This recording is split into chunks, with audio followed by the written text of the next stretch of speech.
So I always say a strategy has, it's a 1, 2, 3 with a strategy. One paragraph, 2 points of view, the business and the consumer point of view, and then 3 parts: the goal, the problem, and the solution. I love that. That's great. I'm gonna write that down.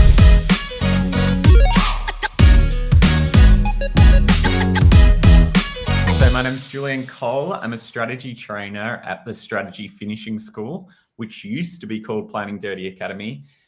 It's where I help strategists learn the fundamentals of strategy. Everyone kind of deals with imposter syndrome in strategy. Kind of no one's really taught how to do it and the fundamentals.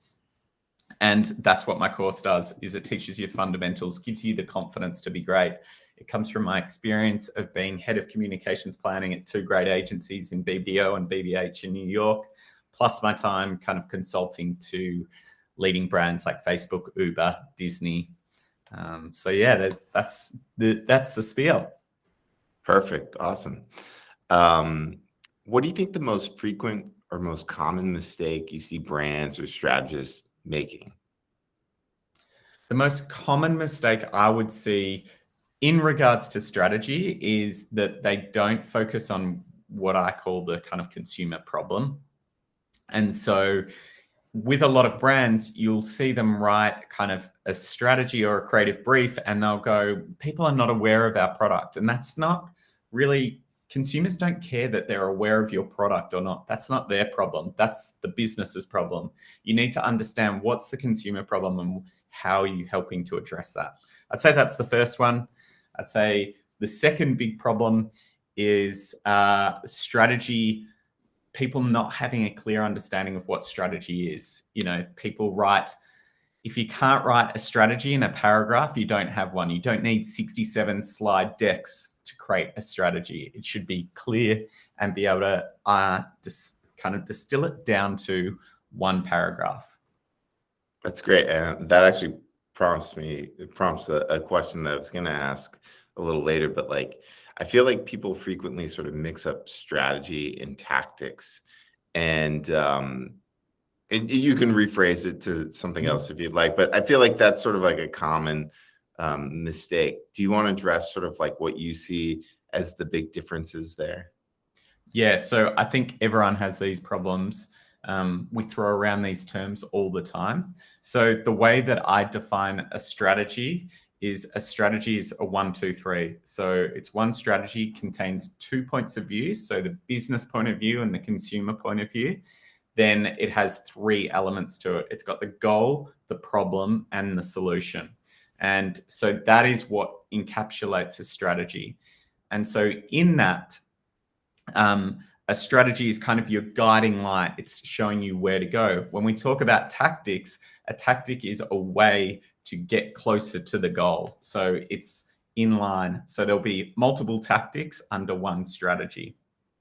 So for instance, if you want an example, I can give an example because that always helps. Yeah, the strategy for PlayStation was to invite, inspire, and challenge gamers to their greatness. And so it was all around, they realized the consumer problem was that gamers felt like they weren't being respected, like their wins in game were not seen as valuable in the world, where what we realized was the emotions and the exhilaration of winning a game in, FIFA on FIFA is the same as winning in your indoor soccer league. So we wanted to legitimize those feelings. So that's why we're inviting, inspiring, and challenging gamers to their greatness. So in that, there was a TV ad that kind of kicked off the whole thing, which was a rally call to like invite gamers to reach their potential and their greatness. And then there were other things in there, like another tactic was we had all these amazing props from the TV commercial, which were iconic to these famous games. So what we did is we auctioned off those based on the trophies that you had gained in game. So it again helped to invite gamers to their greatness because you had to win those trophies. So we were saying the greatest get the greatest, and these were real world rewards. So that's how we see like they're two tactics that sit under one strategy. So I always say a strategy has, it's a 1, 2, 3 with a strategy. One paragraph, 2 points of view, the business and the consumer point of view, and then 3 parts: the goal, the problem, and the solution. I love that. That's great. I'm gonna write that down. You talk a lot about the importance of a brief. Did you, just out of curiosity, did you write a brief for yourself in Planning Dirty? No, I didn't. I think I did in the end write like a strategy on a page. I reversed out of it, but I didn't start with that. So not following my own advice. Bit off there. Well, for other people, like, let's talk about, like, creators who are starting out. What do you think? Do you think they should develop a brief and strategy and actually go through that process for themselves? Why or why not? What would they get from that? I think the biggest thing, and what we see creators, the best creators on kind of platforms like TikTok, what we see is that they understand what the consumer problem is, or the tension that people are feeling, and they're able to relate to that and pull that out and give people a solution. So, all these kind of, like, we had the smaller hacky things that we know work on the platform. So the first one is everyone talks about addressing you in the first 3 seconds. That's kind of quite well known. Well, the reason that works is because we're bringing the consumer to the front, where it's what is their problem, and we're speaking directly to them, rather than most ways that a lot of brands speak as well, is they're so caught up in the product and developing an amazing product. They'll talk about the features first, and they'll be like, oh my God, this new pen has 3 different colors in the one pen. And we're like, but that doesn't matter. What a better way to describe it would be is like, what is that person's problem that gets addressed with the 3-colored pen or the 4-colored pen? You hate having to hold multiple pens, and you hate having heaps of things on you. Well, a pen will solve that. So understand the problem and address that first. And I think that's what great creators do. So understanding that is kind of key. So if I think about myself, I know that the problem for a lot of strategists is that they're feeling that feeling of imposter syndrome, of saying, hey, I never got taught the proper way to do strategy. And I really want to learn the fundamentals. So instead of me going, hey, I've got a course, here's 40 lessons in a course, I talk about the problem and understand the problem and show how that addresses that. So like things in the course, it's not about massive lessons. I try to get the information as quick as possible, and I give people like decks and swipe files that they can take straight away, because I know the pain of being in the job. And I have this saying, I call it make it for Monday.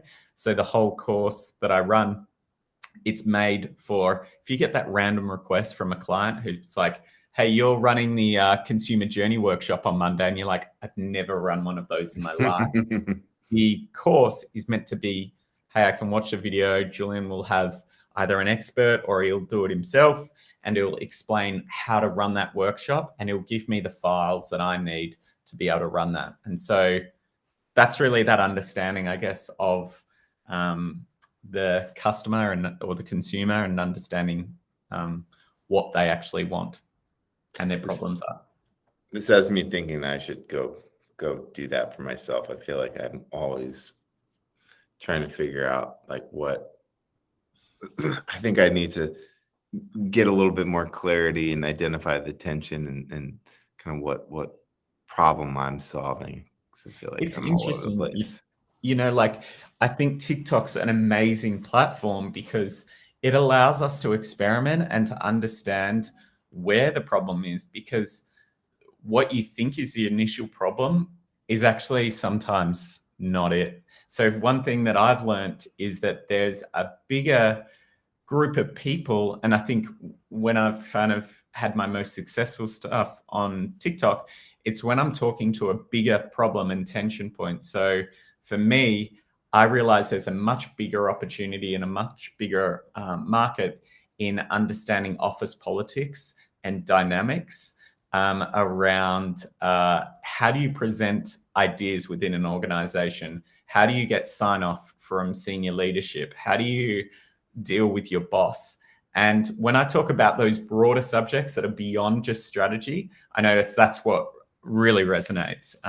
So there's probably something in that for me of like, a modern day how to win friends and influence people. I've been thinking about that, or a guide to kind of diplomacy in the office space. But yeah, that's the great thing about TikTok, is that it allows you to experiment and kind of unravel these points or these pain points that you didn't even think you were addressing at the beginning. Yeah, 100%. Definitely gives you more flexibility. I think that's sort of the beauty of the For You page in a lot of ways. Yeah. You referenced how to win friends and influence people.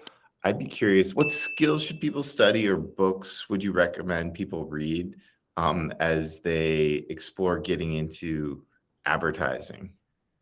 So I can talk to like the advertising strategist, and I would say the very first book that you should read is the JWT Guide to Planning, which is actually a free PDF. So you can just Google it and you can get it for free, and that gives you the structure of what a strategist does in their job. And it was written by the godfather of planning, so it was written, I think, like in the 70s. So it was a long time ago, but it still holds up today. And then there are books which will really help you. So there's another one called Truth, Lies, and Advertising, which is another classic from the 90s, but is the iconic Bible for planners. And then there's books which have really transformed the way marketing departments and agencies are kind of developing. So I would say Byron Sharp's book on how brands grow, and then the IPA paper on Thinking Fast and Slow. Thinking Fast and Slow. I think that's Daniel Kahneman. Yeah, that's a great one. Behavioral economics. But the IPA, which is the industry body in England, released a paper called The Long and Short of It. So they are more on like the marketing science and how marketing actually works, especially in regards to advertising and brand building. So you kind of need to know those, because I feel like every conversation with a planner or a strategist, or every conversation with a client, they've just read it, or it's kind of changing the way they develop and create their integrated campaigns. Love it. Thanks.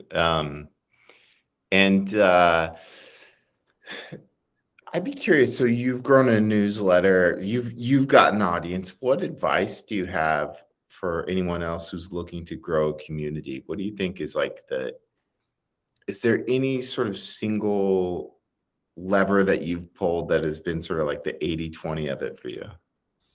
Yeah. I would say consistency is the biggest thing. Try to, before you launch anything, give yourself a bit of a runway of, and we talk about like batching content, which is like making, if you're going to run a newsletter, write a month's worth of newsletters, like one a week, before you launch your first newsletter. I would say that's the key, because what happens is you will get dissuaded at the very beginning, because you won't get the results, or you'll see other people and they look like they're nailing it. And then you're like, oh, why didn't this happen for me? So that would be my biggest piece of advice. I'd say the second thing is learn in public. So my whole career, I've never been too careful about keeping anything too private. I kind of share everything I learn as I go through it. So, a lot of the TikToks that I make are probably things that have just been a revelation that week or that day. And so I share that with my audience. And I think people are like, oh, I've got to hold something back if they're trying to create like a course or a product. And I'm like, no, just give everything out. That is how you'll attract an audience. And I think the other thing is, for me, the way that all started was I used to have Google slide decks that I'd just give away for free.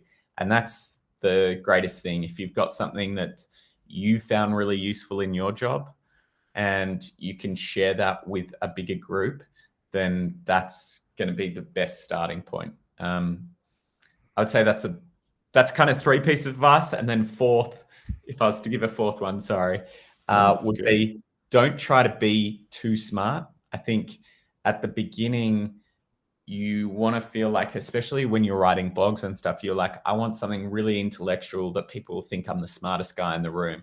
That's like the wrong way to go for it.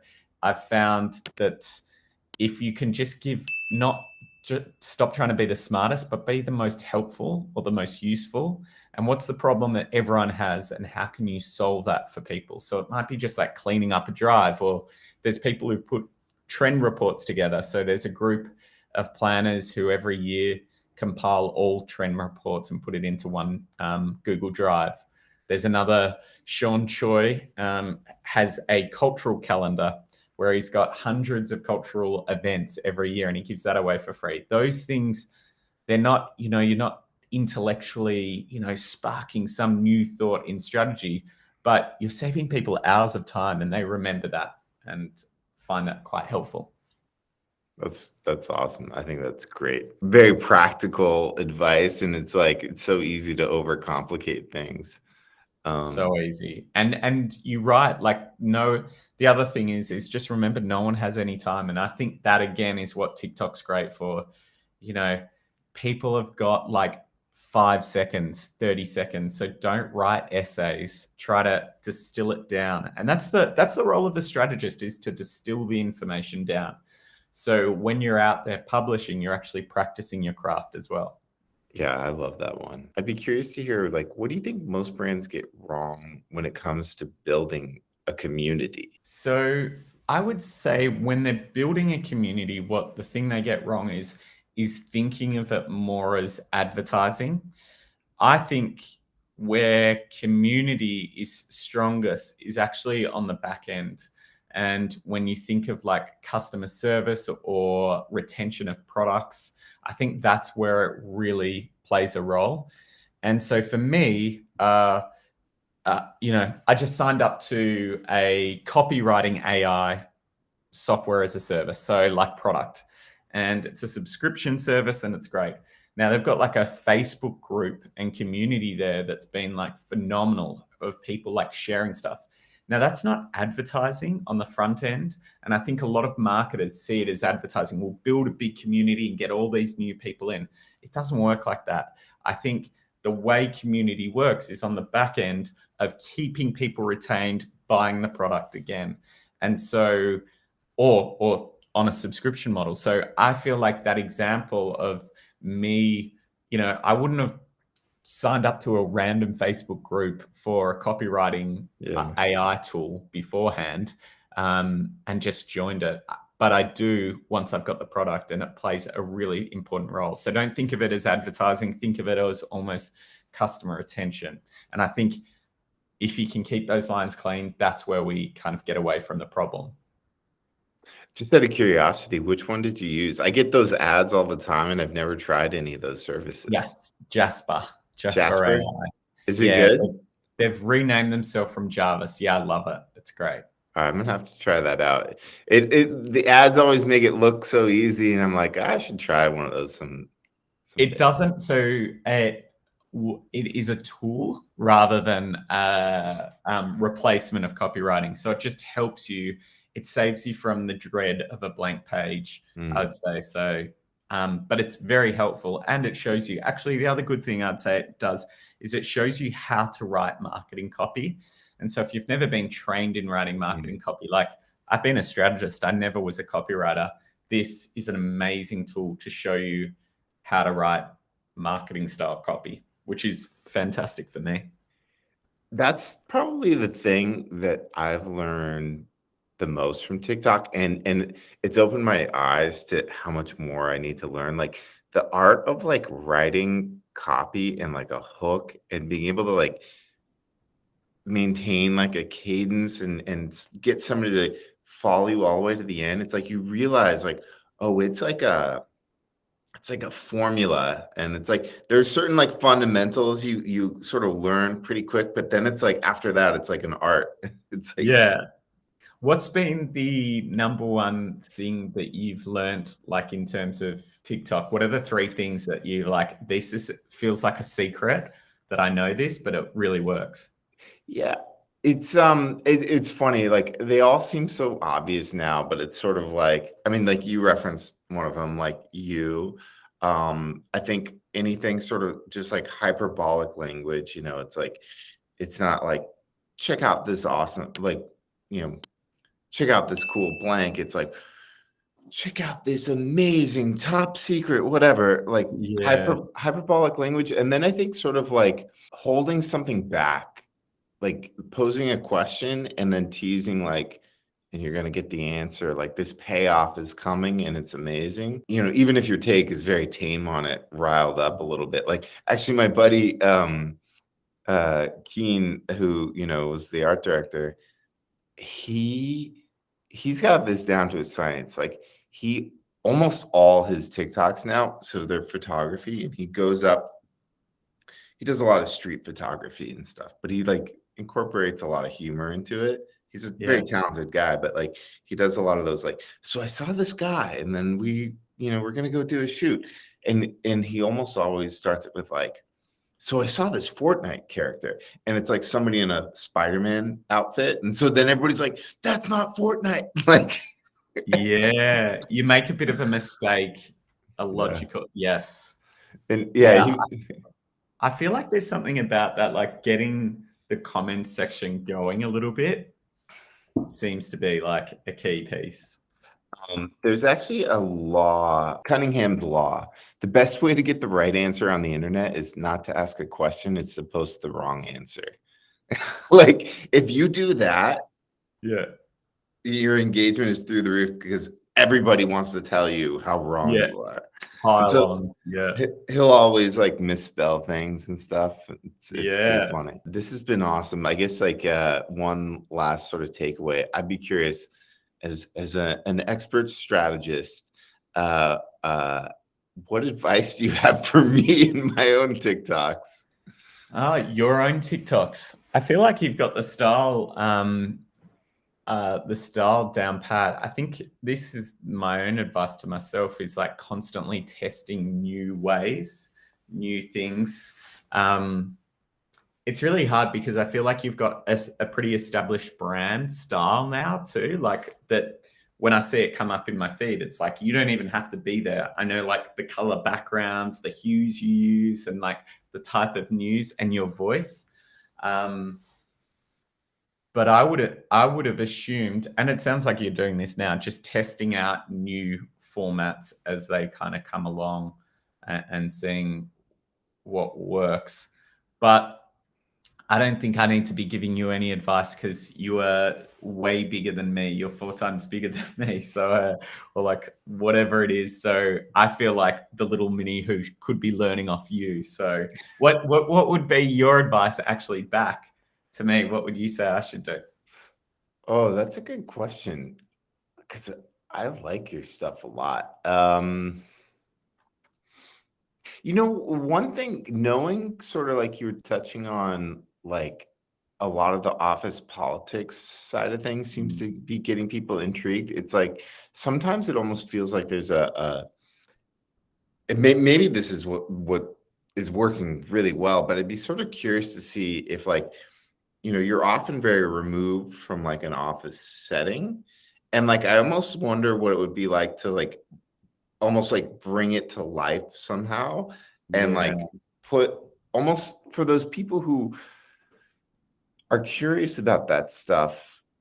I almost wonder like, is it because they're not quite in that setting? And so maybe even giving them another layer of like depth Yeah. and Yeah. understanding might be helpful. I don't know, like that's the only thing that sort of comes to mind because I love your stuff. I think it's dope. Yeah.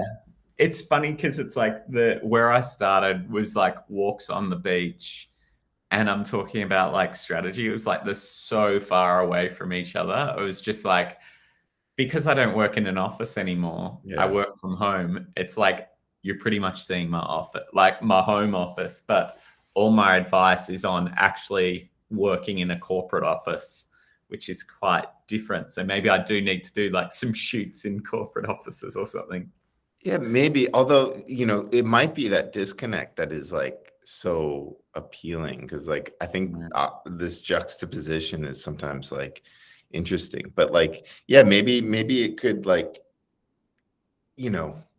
since it is that higher level, I feel like some of the most common questions, like, I feel like I get with somebody who is like not as familiar with advertising, they're almost like, oh, like, you guys just all sit around and come up with ideas. And so it's sort of like navigating, like, okay, this is like where the creatives sit, and you break them out in teams and da, da, da, Yeah. da. Like, I don't know, that might be sort of like interesting. Yeah, I don't know. That's just a thought. The insider tips.